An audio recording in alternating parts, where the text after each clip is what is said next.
college football reaction and recap. So this week was one of them weeks where fans needed to realize that college football is changing. It is changing. And the main thing is that yesterday does not matter. And that the recruiting rankings don't matter. None of that because teams are no longer afraid of anybody right now. And that your past resume is nice. Oh, all the wonderful things that I accomplished last season, over the last 5 years, over the last 8 of the last 10 years, 7 of the last 8, whatever. None of that matters at this point in time. And we had fan bases that are now melting down. And there are people that are trying to remain calm and rational. But here on George Wrighster's College Football Podcast, we give you the truth. We are going to talk about today about what's going on with Dabo Swinney. We're going to talk about what's going on over there in Florida. We're going to talk about Oklahoma, Oregon, everybody in between like we usually do. But I want to go back to this thing about your resume, right? Because last week, Dabo Swinney, he gave us a press conference that I loved. He was like, listen, I'm 55. I'm not going to the beach. I can go somewhere else and go coach if you don't want me here. Now, I 100% support that sentiment because you can't just throw dude in the trash because you're having a bad year. But that's the reality of college football right now. And this is why I said that your resume is nice. Oh, it's cute. But it also works in reverse too. Dabo's resume is amazing. Arizona State's history is kind of but they were in the college football playoff last year.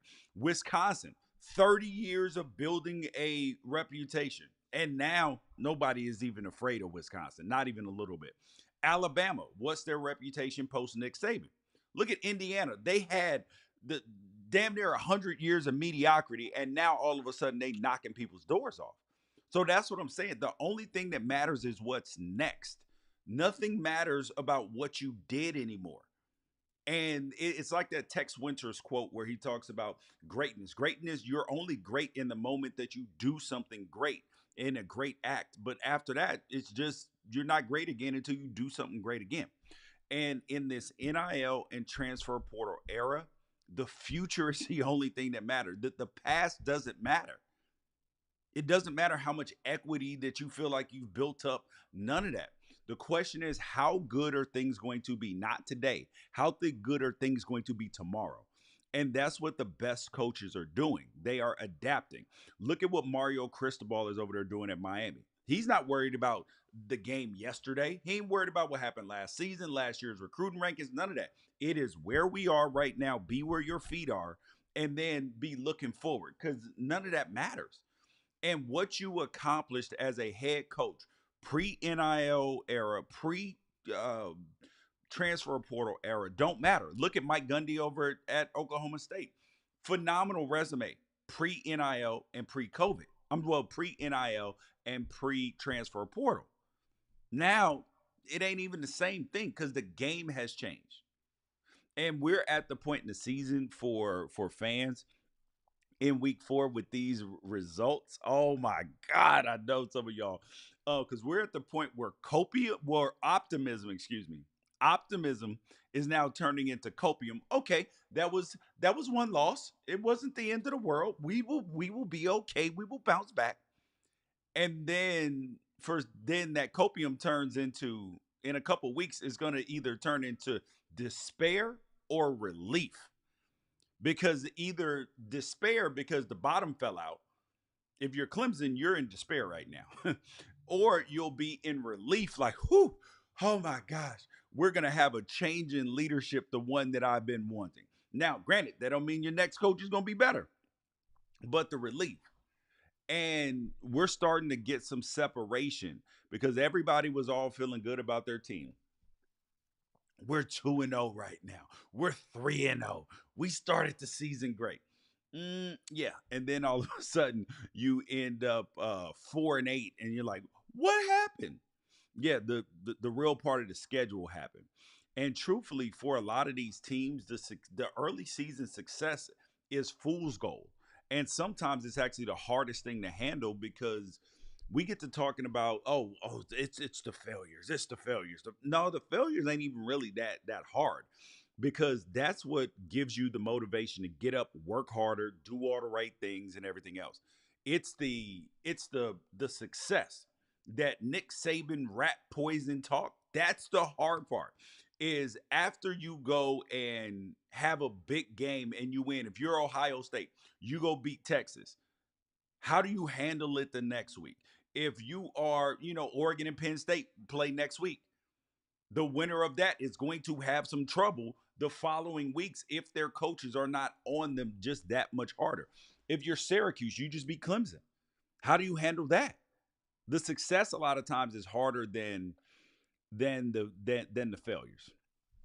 And you guys make sure that you like, subscribe, get notifications, tell a friend. And in case you don't know, I'm George Wrighster, former NFL player, college football analyst over at the CW. Hope you got a chance to watch me yesterday. Watch your boy work, watch your boy cook.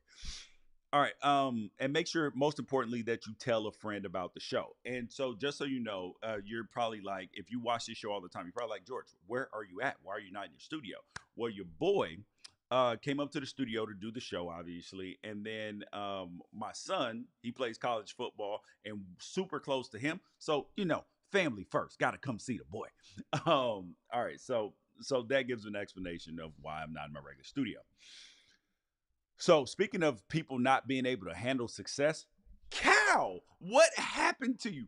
Now, if you watch the channel and you pay attention on social media, everybody this last week after your boy came out with the Cal take, looking at their schedule because they beat Minnesota, you're like, yo, this is a team that can mess around and sneak up and go undefeated or 11-1 and end up in the ACC championship, maybe even the college football playoff with this schedule. Well, grand opening, grand closing, 34-0. We ain't even gonna talk about this game. 34-0 to San Diego State. Come on, Justin Wilcox, man. We were rooting for you. All right, so that's first thing. Next thing up. Well, we're getting ready to start talking about the games. First thing, I'm sorry. I apologize. I apologize to you, Kurt Senghetti. I apologize to Indiana because Indiana was favored by, I think the game opened up them 5.5 point favorites against Illinois. And I was like, this game is upside down. Illinois is not as good as people think they are. And I'm sorry, Indiana's not as good as people think they are. Yes, Fernando Mendoza came over from Cal and all the other transfer portal. And I know that Kurt Senghetti is a great coach, but maybe next year, blah, blah, blah. And I also said that Illinois was going to the college football playoff. Now, that could still happen. This could be an aberration, but 63-10? Man, Kurt Senghetti, you are a mean man. You are a mean man for what you did to this Illinois team. And I don't want you showing up for weeks bringing that sort of energy, sir. No, but for real, Indiana, the Indiana Hoosiers, they look extremely physical. And you're like, George, why are you starting out with a blowout? Because this was probably the most shocking result of the weekend. 63-10. And this wasn't him just chucking up bombs at the end of the game. But the thing I love about Kurt Senghetti, Indiana's head coach, the dude is unapologetic. He would have scored 100 points if he didn't think that he might have messed around and get one of his best players hurt. He was like, yo, he will knock your doors off. And I love it. I love it. I got that same kind of energy. He is, if he were in the Karate Kid, he would like sweep the leg, sweep it. And, their quarterback, Fernando Mendoza, 5 touchdowns. I mean, they just blew up a top 10 team. I mean, they only allowed 161 yards of total offense. They blocked a punt for a touchdown. And then on the offensive end, 579 total yards? What are we doing? What are we doing? I mean, and now you're looking at the outlook for this Indiana team. They are 4-0. They have a real shot in the Big Ten. This is not for play. They are not to be played around with. And their upcoming schedule. Now, I know that they started with Old Dominion, Kennesaw State, and Indiana State, which I didn't think was going to get them ready for a big matchup like that. Man, hell if that ain't true. And then this upcoming week, they go to Iowa, and Iowa's going to bring a level of physicality. So we're going to learn even more about Indiana in this Iowa game next week. So I am going to elevate Indiana, but also at the same time, not overreact. Now, if they go and show this level of physicality versus Iowa, which will drag you down in the mud and just make a game nasty and like a 6, 7 point win when it should have been 30. If they go knock the doors off of Iowa at Iowa, I'm in. I'm in. I'm in. I apologize. I'm just letting you know. The next game that we got to talk about, Syracuse Clemson. This was 34-21. And there are two sides to this. Now, number one, Fran Brown and Dabo Swinney's press conferences this week are going to be legendary. Absolutely legendary. On the and there was two parts to this game. Because number one, we have to praise Syracuse and Fran Brown. But then on the other end, on the back end of this, we got to look at Clemson because this is troubling what we're seeing. Now, on the Syracuse side, this was a program momentum type of win because one of the things that we questioned was that Syracuse lost a lot, best wide receiver transferred out, everything else. Was Fran Brown going to be able to salvage a good season after last year? Was he going to be able to get 7 wins and you still feel good about where things are going? Man, listen, Fran Brown ain't here for none of that. He ain't scared. They literally went into Death Valley, a place where they notoriously could not win, and won because he's not scared. And this is the thing that I keep trying to tell people. Teams identify, they get the identity of their head coach, especially if that guy lives it day in and day out. And Fran Brown lives the I ain't scared, I ain't worried about you, I'm taking care of my own business type of energy. So if your coach has that energy, your players are going to embody that energy as well. And that's exactly what they did. They were aggressive. They got the ball, scored on their first drive, and then went down and onside kick. Like we're not even going to let you up for air, Clemson. And I loved it. I loved every bit of it. And the bad news for Clemson, I'm sorry, for Syracuse is they lost their starting quarterback, Steve Angeli. And it's reported today that it is an Achilles injury, exactly what it looked like. So Ricky Collins stepped in. So what does the future for Syracuse look like? Honestly, when you usually go to your backup, it's not great, but Ricky Collins has looked really good at times and looked really good in high school. So my question to you is with Fran Brown and his energy as head coach, do you think that there is any way, shape, form, or fashion now that this team is not going to have that same energy? Absolutely not. So I'm still with Syracuse. Now, here is the thing about Dabo Swinney on the Clemson side is number one, the fire Dabo talk, ball this up, throw it in the trash. Throw that take in the trash. It is garbage. It is now, and mind you, I'm the same person that just said that you got to look to the future, that you have to, that your past resume does not matter. I still am that same person that just said that. The difference is, though, Dabo is a man of integrity. He's a principled man, and he's a man who has typically understood when changes need to be made. And yes, he's rigid. Sometimes the changes come a little late, but Dabo is at an inflection point. Either Clemson is going to they're never going to go the Oklahoma State route because they've accumulated way too much talent. But it's either going to go that way to where they're not a dominant power in the ACC and in college football anymore, or he's going to adapt and react. He is going to, and I would figure that Dabo is like, all right, that he's having one of them Nick Saban moments when Nick Saban decided to stop playing run and punt football and was like, yeah, it's time to open this thing up and get a quarterback, toss the pill around. This feels like one of those moments for Dabo. All right, but And you can't say that he's not willing to throw the ball because Cade Klubnik threw for 363. They ran for 140 yards. That's 500 yards of total offense. Even Randall ended up with 130 yards all by himself. So, and then they allowed 278 passing yards, 155 rush yards. Clemson's defense was the issue, and them getting off the field on third down. It was awful. It was absolutely awful. So, the question is, how is Clemson losing? Because wide receivers are going to the NFL. Quarterback is going to the NFL. D line is going to the NFL. Secondary is going to the NFL. So this is one of those things that has happened in this era of college football, which is when you lose a few games, you can potentially lose your team. So this is going to, the rest of this season is going to be Dabo Swinney's hardest coaching job ever. And I do believe that he's up for the task. He'll figure it out. But listen, they better figure it out fast. But good on Syracuse 3-1. Next game we got to talk about Auburn, Oklahoma, 24-17.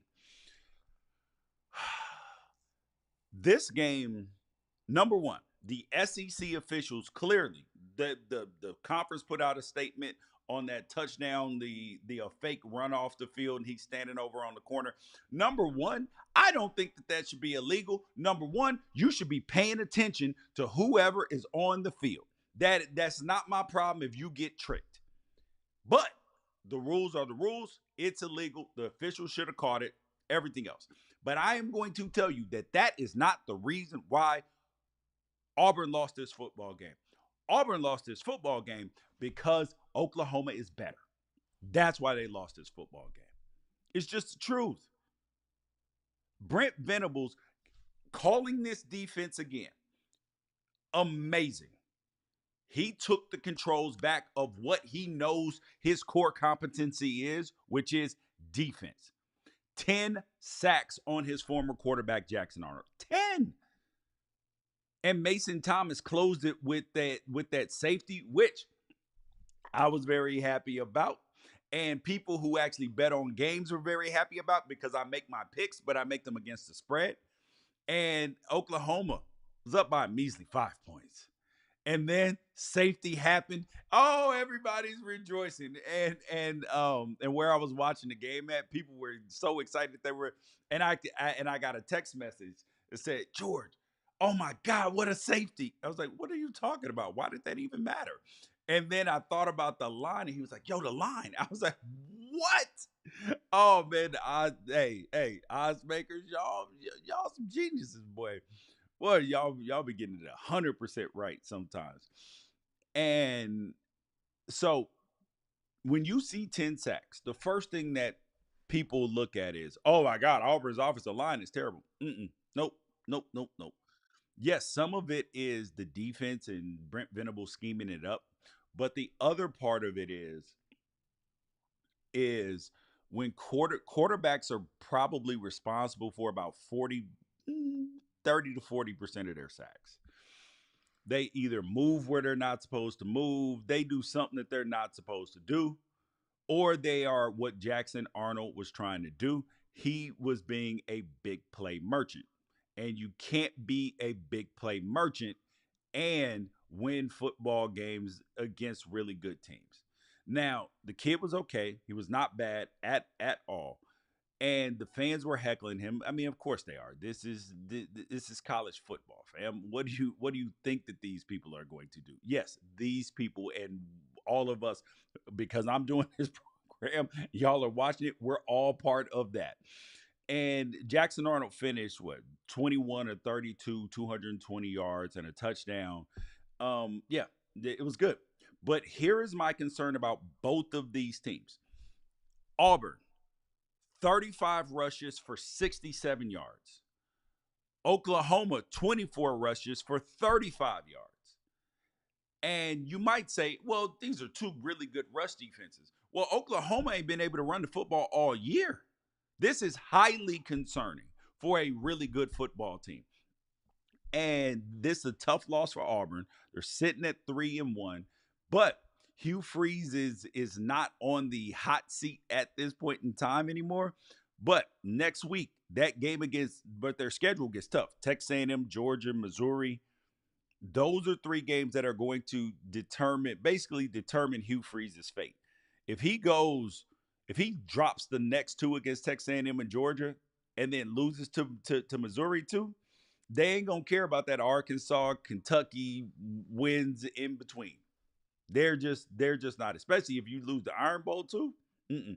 This is a tough stretch for Auburn coming up, and this is going to determine Hugh Freeze's fate because Auburn's plan initially worked in this game until third downs because they were in long yardage situations. So the question is, remember Auburn was talking about, well, they Hugh Freeze said that they got, Nick's calling plays on first down. He's the second down guy. They got a third down play caller.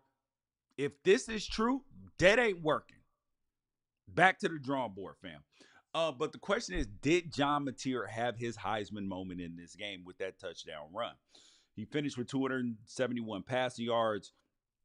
He was electric. I've told people, and I didn't even understand how people didn't know about this guy. How are you supposed to be a college football loving fan and you don't know who John Mateer is? What? Because at Washington State, now imagine this: Cam Ward was the number one pick. Imagine if John Mateer ends up the number one pick, and both of them were on the same roster at Washington State. Washington State fans will be ready to throw up. They will be ready to blow up college football because their quarterbacks got stolen because of, NIL, transfer portal, and new TV rights, conference realignment, and everything else, stuff that they had no control over. But Oklahoma has, Kent State, a bye, Texas, South Carolina, but ain't looking real good right now. Ole Miss, Tennessee, Bama, Miami, and LSU. Bro, they ain't playing around right there. And but yeah, we talked about Auburn, so their upcoming schedule is not, a little scary. Now let's talk about them Oregon Ducks. Oregon State, 41-7. This was exactly, if you are a Oregon fan, this is exactly what you wanted to see. It was domination. 7 points allowed, 147 yards of defense allowed. That's it. 80 yards passing. And after the Northwestern, they literally shut down Northwestern too, except for, that late 79-yard run. Basically at the very, very end of the game, after they were up 34-0. This defense has been dominant. Now, there are times where people are able to run the ball against them, but as my man Anthony Newman would say, yards don't beat you, points beat you. And they're not giving up points. They bent for a second, and then all of a sudden they stiffen up like like where putty feels, and then once it gets dry, you're like, you can't move this thing. It's like cement. Yeah, it's a little wet at first. You can put your foot in there, but you get the foot in there, it might get stuck. And that's the way this defense is performing right now. Autzen Stadium is an absolute avalanche. Oregon State was overmatched, and it looked that way. And the secondary is sticky. They are very, very sticky. And, if you're Oregon, the first 4 games of this season has been about one thing: getting ready for the game, getting ready for the Penn State game. When you have to go to Happy Valley, when you have to go to Happy Valley, when you have to go to Happy Valley and play Penn State, that is going to be the answer. That's it. That's it. And I love it. I cannot wait. Everybody is going to be in attendance in this game because this is the game that people think is going to determine largely the Big Ten champion, or the winner is going to the Big Ten championship to likely play Ohio State. So, it's crazy. Next game up, Florida versus Miami, 26-7.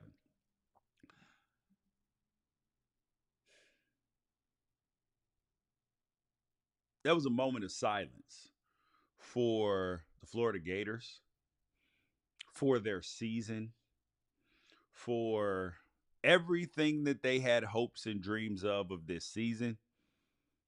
Ladies and gentlemen, it's a burrito. This is absolutely wrapped up. They have no hope. And that is as kindly as I can put it. The Florida Gators got suffocated in this game. It is really really bad, and the future is bleak right now, very bleak. Now their defense was able to hold, Miami's offense at bay, but Miami is really really good. And this is exactly the end of the game, the last two touchdowns, especially the next to last touchdown drive. Mario Cristobal has nighttime fantasies about drives like that. He is just like, oh my God. Oh, like that's the way he is. 13 plays, 80 yards, 7 minutes and 12 seconds, and a touchdown. And 10 of them were running plays. That's exactly what Mario Cristobal wants. Like that was physical domination. And then at the end of the game, you see him. Because I told y'all that's who the dude is. This is why, and the funniest part was at the end of the game. They they were up by 2 scores. And you know what he did? He kept running the football until somebody was in his ear, probably like, Mario, take a knee. Stop this. Take a knee. Before we mess around, now it was never in danger that the Georgia Tech thing could happen again, so it was fine. But he wanted to send a message to Florida fans, to anybody, to recruits, to that one recruit who was like, "Yeah, I'm going to Florida because I don't want to make a mistake. Their outlook is better on offense and defense than Miami." He was sending a message to everybody, and he was gonna go talk to the recruits after. If you go over there, that gonna happen to you too. I like it. Okay, Mario. Mark Fletcher Jr., 116 yards, had a touchdown. Marty Brown had 2 touchdowns as well.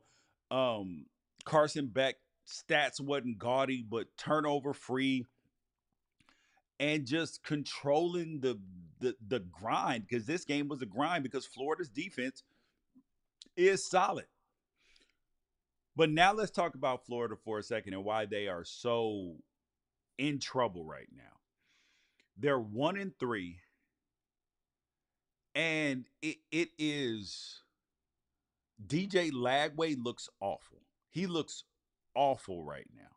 I mean, and people will say, "Oh, the kid just stinks." And this, I learned something. Tom Brady made a good point the other day. He was like, "We rank the quarterbacks, but we don't rank the quarterback coaches. We don't rank the offensive coordinators, because a lot of times quarterbacks are not being developed." And DJ Lagway right now looks like Anthony Richardson that can't run the football right now at Florida. It's not pretty. So here is the issue that Florida is dealing with. Now, they have a bye, and then they get Texas, right? So DJ Lagway doesn't look 100% healthy. They may be having a new head coach next year. So the question is this, because they got Texas, then Texas A&M, and if you're DJ Lagway, right, and things are going, and remind you, I'm bringing this conversation up not because this is what he should do, but what goes through the mind of these kids and their handlers. Because I've heard this.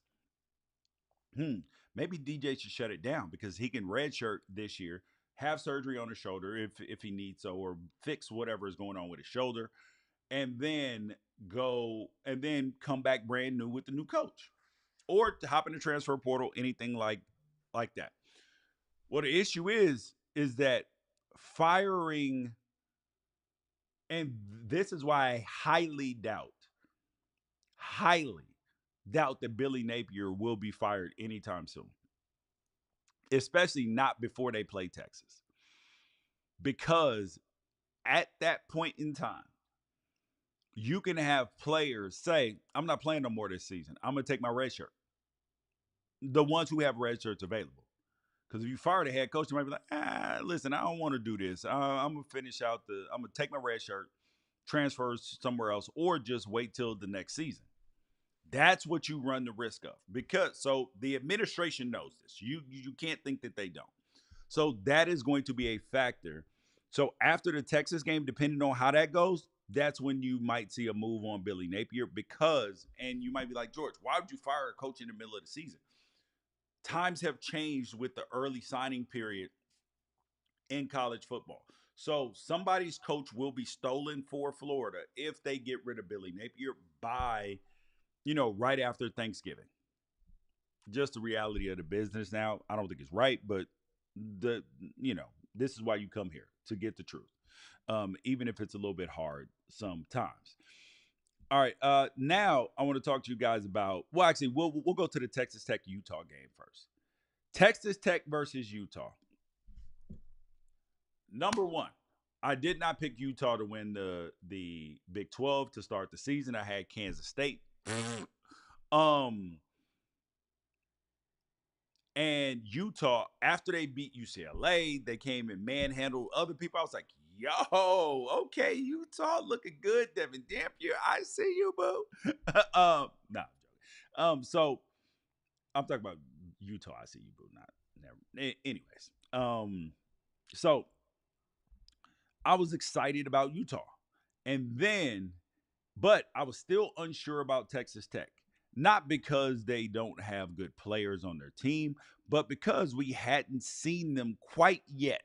Because they played who is this? Arkansas, Pine Bluff, Golden, Kent State, and then they played Oregon State. So you're like, listen, yeah, it all looks good. You're knocking people's doors off, but what's really what?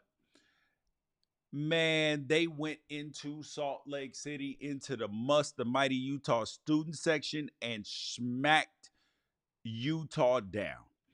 They turned Utah's offense with Devin Dampier, this new John Beck offense.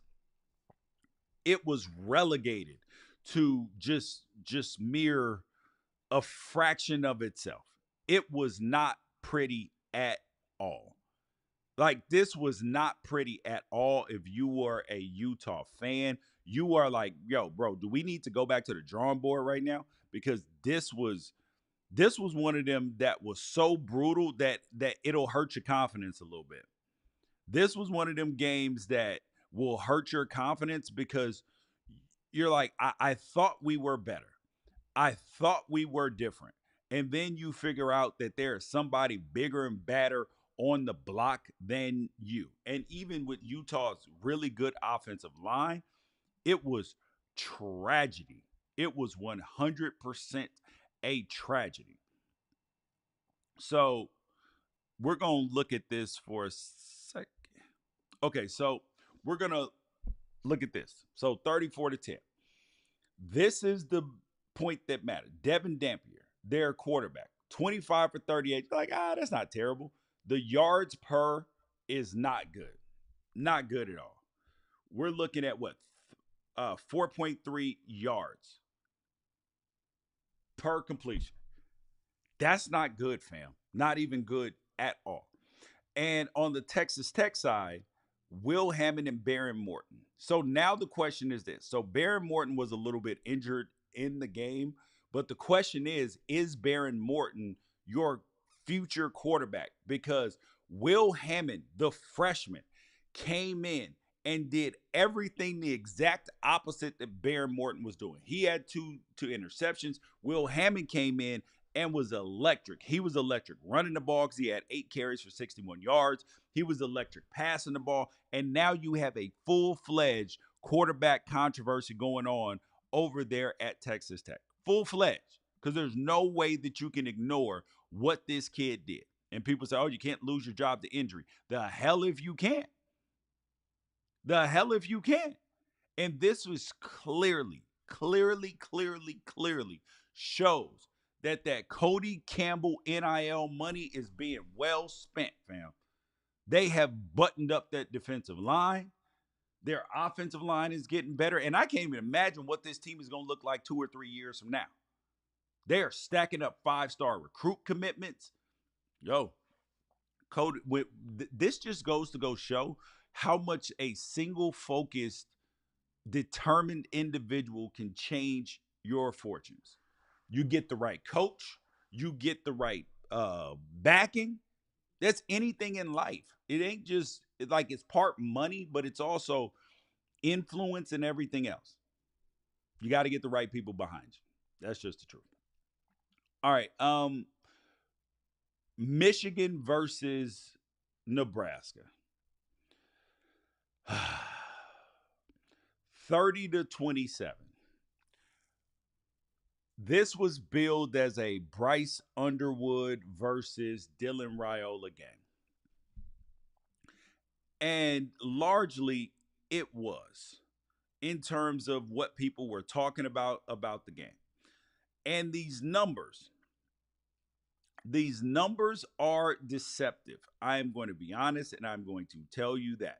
Because Dylan Raiola, that Hail Mary, that 52-yard Hail Mary is doing a lot of heavy lifting on these stats. It is. But I will tell you, Dylan Raiola was not bad in the game. But he also was neither special either. I think that the kid's a good quarterback. I think he needs more seasoning. His lack of escapability is going to be the thing that hinders his, future progress. He's Kerry Collins. That's who he is. Like, Kerry Collins was an NFL quarterback. Kerry Collins was pretty good for a while, but that's who he is. He's not Patrick Mahomes. He's Kerry Collins. And that there's nothing wrong with being Kerry Collins. Like, I want to make that clear. There's nothing wrong with being Kerry Collins. But people keep comping Mahomes. That's not the comp. It's like when people were trying to comp Christian McCaffrey with Toby Gerhart. It ain't the comp. It was more LaDainian Tomlinson. Come on, man. But Bryce Underwood, they won this game in terms of his passing, not because of him. And it wasn't even in spite of him. He was just kind of a non-factor passing the ball too much.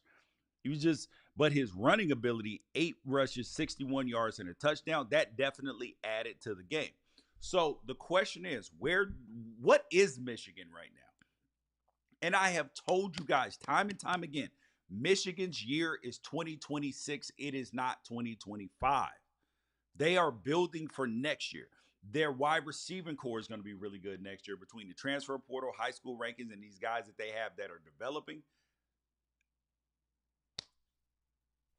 Like, they're going to be a 3-loss team. But 2026, I'm Michigan. All right, next thing up.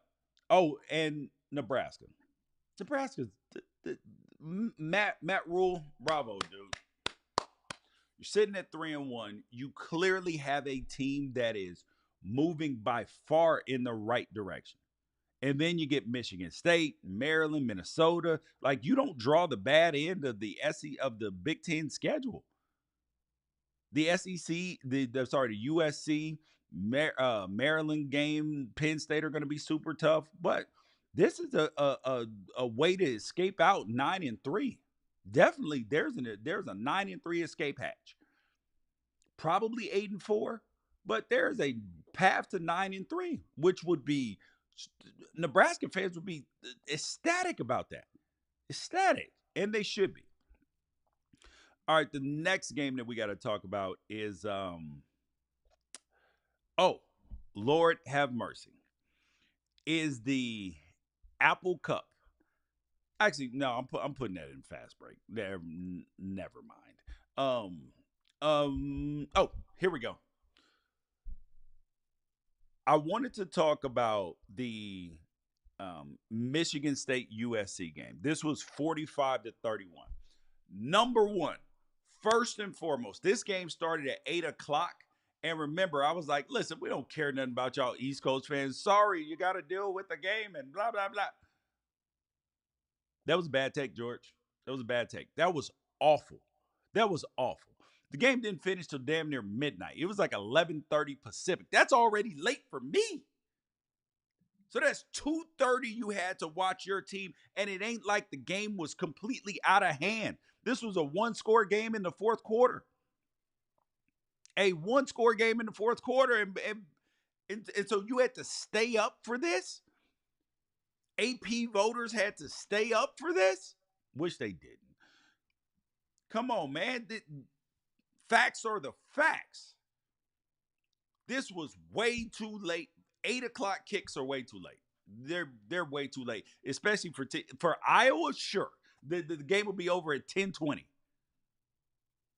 But for teams that are going to be throwing the ball like that, oh God, no, that was brutal. That was brutal. I put Michigan State fans. My sister and her husband, Michigan State fans, and because he came from East Lansing, and they sat at the Coliseum for that game, and they're young parents too, so they were sleepy as hell too.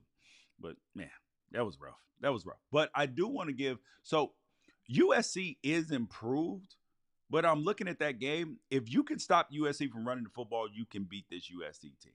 And they still haven't developed that killer instinct. They had too many mistakes at the end of the game. They are a press clipping team right now, but it is going to. But you're gonna figure out what's what with this team soon. You're gonna figure out what's what, because they are about to run up on the tests. That's what I'm gonna call them. They get ready to run up on the tests because they're 2-0 in the Big Ten. They beat Purdue and they beat Michigan State. Both games, they look significantly different than they did against Montana State and Missouri State and Georgia Southern. They got Illinois coming up this weekend, but it's at Champaign, and Illinois is a wounded animal right now, so they are going to respond. Then they got Michigan, Notre Dame, Nebraska. We're going to find out what's what. Can they close out games? Because they're going to be able to score. But the question is their defense good enough? Because a lot of it was based upon guys slanting and all this stuff, and it's and the offense feels like an Oregon coach used to say, feels a little trick dick. That's the issue. Feels a little trick dick, and they got to get more substance to what they're doing. It's more. It's more sleight of hand than actual substance. And until I see substance, I'm not going to be a USC believer yet. But they are better than they were last year. Jade Iamaleava is way better. Way better. This defense, we don't know yet. We don't know.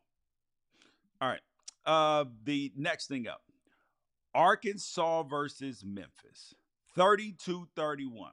Only reason why I'm talking about this game of two unranked teams for my auntie Vicky, because she is happy. 32-31. The Memphis Tigers came back from 18 points. And so that puts Sam Pittman back on the hot seat.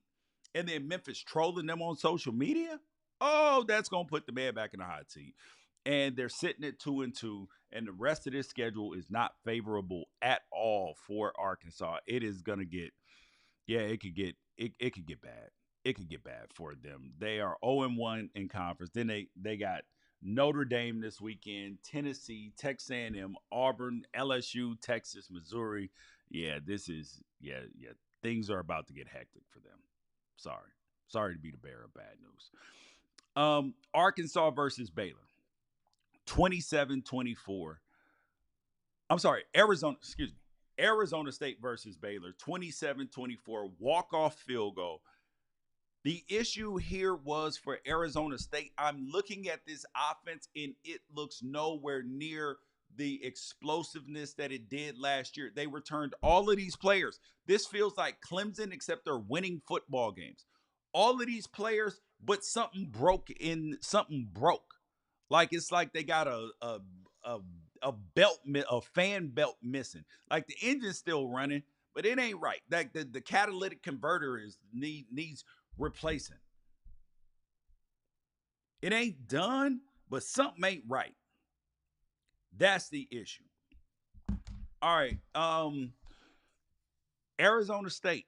they did show their clutch gene in this. Ball security, walk-off field goal, no turnovers. Jesus Gomez, nice walk-off field goal. Sam Levitt, 221 passing yards, touchdown, rushing touchdown. But this is what happens with preseason expectations. This was Arizona State season last year was such an outlier.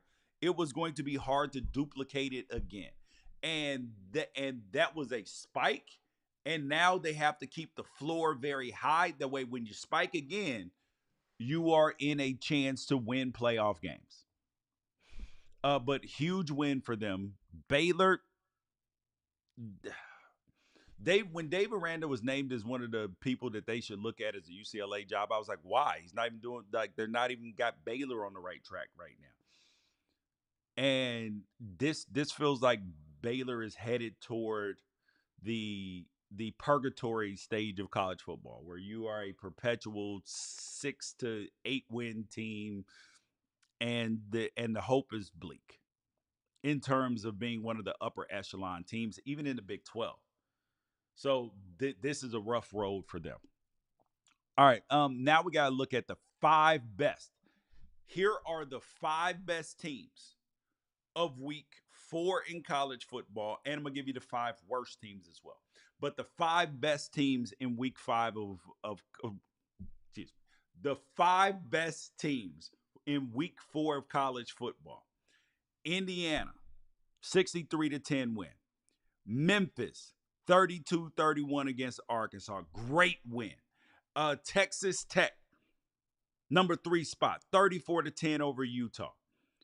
Number 4, Miami, 26-7 over Florida. And mind you, these are not the best teams in college. These are people who put up the best performances. Oregon, 41-7 over Oregon State.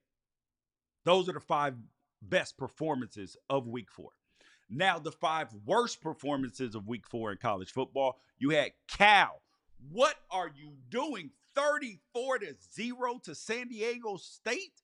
How? You just beat Minnesota. That's why you can't have nice things, Calgorithm. Number 2, Clemson. Clemson, 34-21 at Syracuse. Versus Syracuse. Man, it was awful. God awful. And Dabo was ready to cry after the game. I was ready to cry after the game with him. Number 3, Illinois, 63-10. They got beat by Indiana. It ain't just the fact that they lost. It's that that was some quit in there. They wasn't 53 points better than Illinois. Brett Bielema, you my boy. Come on now. Tighten up. And we're going to see versus USC this week. South Carolina, 29-20 loss versus Missouri. Their offense looks broken. But maybe I'm the jinx. Maybe picking them to go to the college football playoff, maybe I jinxed them. Maybe I jinxed Kansas State. Maybe I jinxed Clemson because I called them to win it. Maybe I jinxed them. I don't know. And then the last one is Wisconsin, 27-10 to Maryland. I know that you're dealing with a quarterback issue because Billy Edwards is out. You got Danny O'Neal in, but that ain't just the issue, because Danny O'Neal was pretty good last year at San Diego State. Something is going on, and Luke Fickell, who had been such a good head coach at Cincinnati, it's not working in Wisconsin. It's not. So I did, yeah, it's not working. All right, so those are the 5 best and worst teams. But now it is fast break time. We got to talk about the games that you did not watch, but I did, just to make sure that we talk about it. And one of them is the Apple Cup, like I was talking about. You got Washington versus Washington State, 59-24. Damon Williams, 4 touchdown passes, rushing touchdown. I love this kid. He's got a veteran energy around him as a true sophomore quarterback. I love it. The Huskies, they mixed up their run balance and everything else, and it was just really good to see. It was fun. And, I didn't like that they gave up the 24 points because it was a little touch and go. Like they were up early and then they allowed them to come back. But overall, Washington is still a year away too. Next year, they're like Michigan. The Big Ten is going to be crazy next year. Crazy. Ohio State, Washington, Michigan, and that's to go along with Ohio State. I don't know what Penn State is going to be next year, but they're going to put together a competent roster. USC could potentially be really good. Yo, it could be. The Big Ten going to be wicked next year. The Purdue Notre Dame 56-30. Notre Dame, where's your defense, fam? I gotta lower them in my rankings. This offense is really good. CJ Carr looks phenomenal. Love him. This Notre Dame defense, they got to get something together. This was the bend then burst defense. It wasn't bend don't break. It was bend and then burst. 379 yards. Come on, man. But yes, it was. They did get some timely stops and everything else, but this game was far too close. It just wasn't as dominant as you would have liked to see. But big ups on Purdue. They are better. Yo, Barry Odom. Good job, sir. You lost the last 2 weeks against USC and then Notre Dame, but things are looking up. See, you can lose and still be winning. All right, the next game. Georgia Tech versus Temple. This is Georgia Tech is a prime example. When you get a university committed to being good at football, you hire the right coach, build a really good culture, then you end up in short order 3 years, 4-0 for the first time since 2024. And they're probably going to be favored in all the rest of the games until the Georgia game. But they did allow a little too much to Temple. After being up 21-0. Something to monitor. Tulane, Ole Miss. Ole Miss 45-10. They got a quarterback in Trinidad Chambers. I'm sorry, Simmons. I wanted this for you, but sometimes the kid comes in and you can't take him out. So, Ole Miss, you're going to figure out what they are soon. But their defense ain't the greatest thing since sliced bread. But their offense in Trinidad Chambers, good job. Back-to-back weeks of 400-plus yards of total offense. Yo, the kid's dynamic and electric. Florida State, they beat another Patsy, 66-10. Nothing to talk about here. I am still not convinced about Florida State. The Alabama win, yeah, it's cool. We ain't seen nothing since. You've been playing, directional schools. Tennessee UAB 56-24. Okay. Tennessee's offense is still looking really good. Yeah, we're not even going to go into that. And then you got TCU versus SMU 24-35. Now, I should have put this game in one of the games I talked about earlier, but TCU made SMU earn everything after they gave up 66 points in the game in 2024. And TCU, they sold out on the run. That means that Kevin Jennings had to carry the offense, and he couldn't. And this game, he made 2 clutch red zone touchdown throws and then gave them a fourth quarter lead. But the dam broke defensively. It just did. You had Josh Hoover to Eric McAllister. That connection looks lethal. 8 catches, 254 yards. And he had the 47-yarder, which he was in bounds, called back, called incomplete. Come on, man. I love it. Love it. But you guys, though, this is George Wrighster's College Football Podcast. Week 4 recap. Make sure that you like, subscribe, get notifications, and tell a friend about the show. We got so much heat coming this week. Make sure you stay around. Peace out.